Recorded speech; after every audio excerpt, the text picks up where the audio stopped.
ఒక కంప్లైంట్ మా దగ్గర నల్గొండ డీసీ ఏసీబీ ఆఫీస్కి వచ్చి కంప్లైంట్ చేశాడు పిటిషనరు.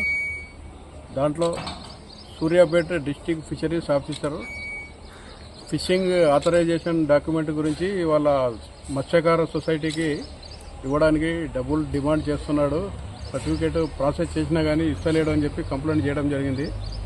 దాని మీద ఏసీబీ నల్గొండ రేంజ్ మేము ఎంక్వైరీ చేశాము. అతను చెప్పిన కంప్లైంట్ నిజమైనది తెలుసుకొని ఈరోజు ట్రాప్ చేశాము. పిటిషనర్ దగ్గర 25,000 తీసుకుంటుండగా రెడ్ హ్యాండెడ్గా పట్టుకోవడం జరిగింది. ఆథరైజేషన్ ఫిషరీస్ ఫిషింగ్ సర్టిఫికేట్ గురించి ఆ ట్రాప్ చేసిన తర్వాత కూడా హౌస్ సెర్చ్ కూడా కొనసాగుతున్నాయి. ఇంకా ఈ district fisheries officer Shri Rupender Singh, Thakur Rupender Singh 2022 నుంచి మన సూర్యాపేటలో పనిచేస్తున్నారు.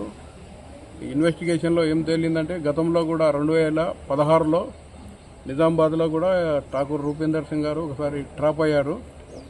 5,000 తీసుకుంటుండగా ఆ కేసు ఇంకా పెండింగ్ ట్రయల్లో ఉంది. ఈరోజు ట్రాప్ చేసిన తర్వాత హౌస్ సర్చ్ అవుతుంది. ఫార్మాలిటీస్ అన్నీ పూర్తి చేసి కస్టడీలో తీసుకొని రిమాండ్ చేయడం జరుగుతుంది. మీ అందరి ద్వారా